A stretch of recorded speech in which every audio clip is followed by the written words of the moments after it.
Judgment in the matter of Suffolk Coastal District Council versus Hopkins Homes Limited and another, and Richborough Estates Partnership LLP and another versus Cheshire East Borough Council. Lord Carnworth will give the judgment to the court. This appeal concerns the interpretation of one sentence of the National Planning Policy Framework. Paragraph 14 establishes what is called a presumption in favour of sustainable development. One aspect of that is that where development plan policies are out of date, the planning balance is tilted in favour of grant of permission unless any adverse impacts of doing so would significantly and demonstrably outweigh the benefits. Paragraph 49 of the framework provides that, quotes, relevant policies for the supply of housing should not be considered up to date if the authority cannot demonstrate a 5-year supply of deliverable housing sites. There have been conflicting views in the High Court as to what is meant by, quotes, a relevant policy for the supply of housing, and what is the practical effect of such a policy being found out of date.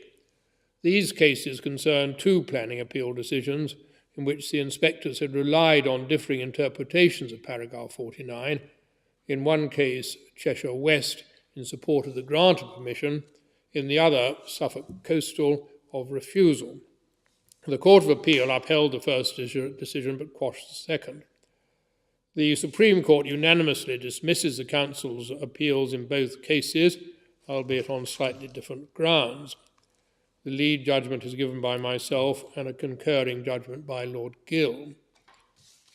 The judgment comments on the proper role of the Court in interpreting such policy statements. The contents should be read as statements of policy, not statutory texts.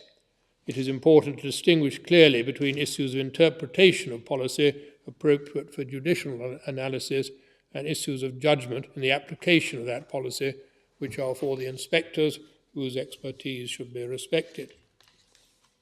Paragraph 49 does not require legalistic analysis.